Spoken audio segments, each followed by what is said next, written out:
All right, here we go. 3, 2, 1, buy down. All right, this is the new thing, and I think you're going to be seeing a lot of this. So this is the segment that even if you're not going to be buying a home, or you don't know it, or you're not going to be dealing with anybody, you might be able to use this to sound smart at a business party around Christmas time, okay? Don't be cocky with it, and don't sound like a dumbass, and don't volunteer it.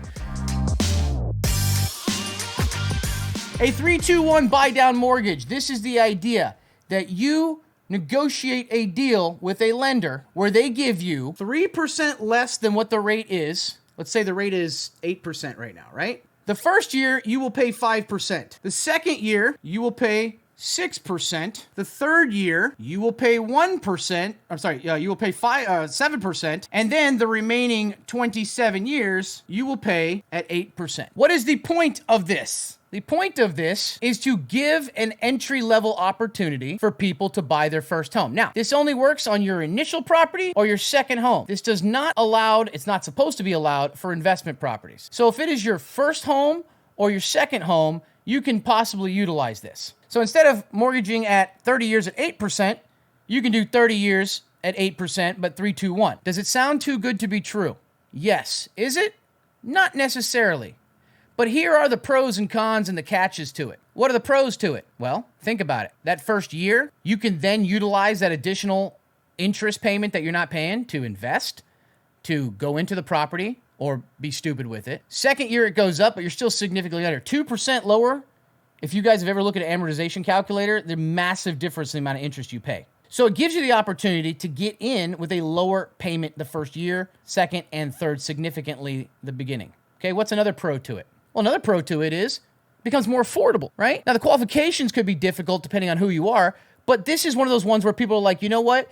I'm expecting to get a pay raise next year, but I want to buy now because we got a baby on the way, because I got to move jobs. Like, for example, imagine you're moving across the country for a new job that's paying you more, right? But there's incentives along the way, and after your first year, you get the next pay raise. It's an opportunity. It gets you in the door, and it sounds very attractive because you're thinking to yourself, I'm not losing anything here, right? I'm not losing anything here because this is 3 years and there's 27 afterwards. Otherwise, I take a 30-year fixed. I'm saving money. For the right people, this can be a godsend. But let me tell you about why this is so fucking dangerous. This is a hook, line, and sinker, okay? Number one, this isn't free money.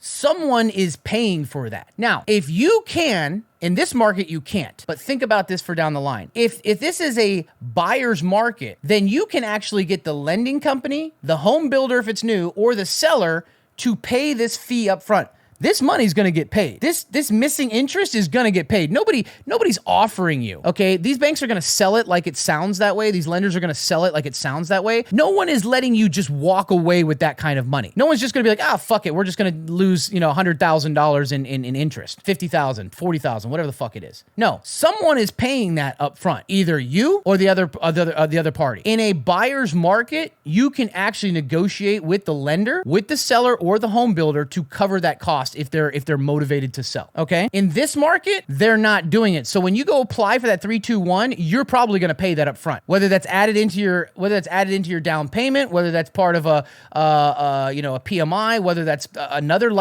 financing deal you have to strike, that's another one. Number two, the psychology. This is what kills everybody. That first year, when you're paying 5%, your brain gets accustomed to that being your payment. So you change your lifestyle accordingly. You have more money than you thought you would by a significant amount. So you may buy something, finance something else. You might add a different payment. You might buy a car. You might do all this thing because that's what you're getting used to. The second year, it goes up a little bit by 1% more, and it's a little bit more, but you kind of priced it in. By the fourth year, the difference between 8% and 5%, guys, it doesn't sound like a lot, but when you're talking about a loan of $400,000, $500,000, $600,000, that's crushing, okay? That is crushing when it comes to the amount of disposable income, okay? All right? These are some of the pitfalls. Also, if rates go down in the first 3 years, you have a very difficult time refinancing if for some reason the rates do go down, okay? Now, not only is there an upfront cost to this, not only does the psychology get messed up into this, okay? And if you spend that money, but then, like I said, you're locked in after these years. You're not able to refinance in the beginning if the rates do drop suddenly, and you can't do it until back here. You've already paid a shitload of interest up front. So, Stocky, I heard the good and I heard the bad. Why would I be interested in this? How would this help me in any way? Well, depends on two things. Number one, is it a buyer's market or seller's market? If it's a buyer's market, you want to do it in a buyer's market because then you can negotiate with the seller the lending agency or the home builder. But more importantly, this is for people who can actually think critically. This is a kind of a hack, potentially, for paying down your principal. So if you calculate how much it's going to be starting year 4, let's say the payments are $3,500 a month, right? Year 1, if you're able to get them to cover that, year 1, you pay the same amount every month. But because you're sitting at 5%, so much more of that money is going to the principal. Same thing with year 2 and year 3. The amount of money that you would add to the principal pay down without getting caught up in a penalty for early payments or anything like that means that by the time year 4 rolls around, you've taken off a significant chunk or a decent sized chunk of that principal. And so guess what? Your payments are already lower by year 4 because of how much you paid down on the principal. You can shave 2, 3, 4 years off depending on how much is going into it and the down payment you have. Okay? But essentially, that's what a 3-2-1 buy down mortgage is. The first thing to remember is that money's still going to get paid up front. In this market, by you. In a better market, negotiated or potentially by the seller, depending on how motivated they are. Number 2, it's great for entry level because it gets you in at a lower rate, but it does increase up to where the rate would be. 3, you can use it to your advantage, okay, if you make the payments towards the principal that are going to be the same. That way, psychologically, you already know how much you're paying and you've priced that in for the remainder of the time, but you're paying your principal down, which means you're going to cut down your payments in the future. Okay? So there is an advantage to a 3-2-1 buy down. But the problem is that everyone thinks, and everyone that's selling it to you does not take into account the upfront payment.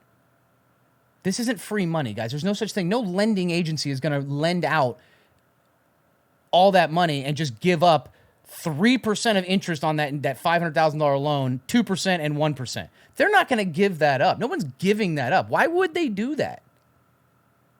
But the idea of it is awesome. At the same time, though, I want you to think of this like a cashback credit card. Okay? Why do credit card companies incentivize so much cash back if they thought they were going to lose money? ARM mortgages are free money. Found the fucking lender in chat. For those who don't know, that means an adjustable rate mortgage. In other words, this person is saying, hey, listen, you lock yourself, you get a low rate to begin with, but then you have no lock-in, and if rates go up, the rates could go up, and there's nothing you can do. Rates could go, their variable could go up to 10%, while everybody else is paying 7%. You're fucked because you got an ARM. I've never, ever seen somebody who has an adjustable rate mortgage that voluntarily took it that's ever been happy after a few years. It's like somebody who got a fucking big face tattoo when they were like 19 and edgy. Especially if one of like remember back in the old days where there was Calvin from Calvin and Hobbes peeing on something? Like somebody gets a big like Calvin peeing on a Ford symbol or Chevy symbol on their face. I've never met somebody who didn't regret that. I don't understand the connection for cashback credit cards. Adjustable rate and variable rate, the same thing. Not 100%, but similar, okay? Because variable means it can change and adjustable means it can change. It just depends on the deal you strike with the lender. But either way, back to the credit cards. Cashback credit cards. Why am I bringing this up? Okay? Why am I bringing this up? All right? Because if you're not living paycheck to paycheck, like actual paycheck to paycheck, and you pay all your bills on time and you don't have an issue and you're paying it with your debit card, you're giving away free money. Why? Because I've explained this before. Credit card will give you 3% cash back on everything, right? Well, everything you're paying with your debit card, you just pay with your credit card. And then you set up auto payments every week, 2 weeks, or whatever you want to do, and then pay it off directly. Don't carry a balance. So instead of paying it from your checking account straight to your debit card to the vendor, you're paying with your credit card and then just transferring it over. Same thing, and you're getting 3% cash back on everything, right? So basically what normal inflation you're beating just on a cash back. And a lot of people take advantage of this. And banks will up that offer to try to get more people because they know that, I'm making this up, but 70 to 90% of people, you miss one payment, you're late on one payment, you lose 3 months worth of fucking cash back because of how much the APR is. They're making money off of this shit. They get people to sign up for credit cards because of the incentive, but they know most of them are gonna miss a payment or whatever, or they're gonna carry a heavy balance, and then they're not gonna lose any money because they're gonna make more on the interest payments than they will on the cash back. But to the 10 to 20% of people or 30% of people that are able to take advantage of this, it can be a very big incentive. It can be very good. The rich get richer, right? or the middle class, the upper middle class go upper or whatever. Same thing with this. There's a lot of people that are smart that will take this and and calculate what the payments will be in 4 years and start making that same payment now, lock themselves in, pay down that principal, and this actually becomes a very good loan versus the vast majority of people who take this, get into it, get comfortable with a certain payment level, change their lifestyle, then by the time they get here, they're like, oh fuck, I'm a boomer and this is one of the best whiteboard sessions from Stocky. You young kids should be learning from this. I never carry a balance. Well, I also did my first ever TikTok that went viral, got like 3 million views.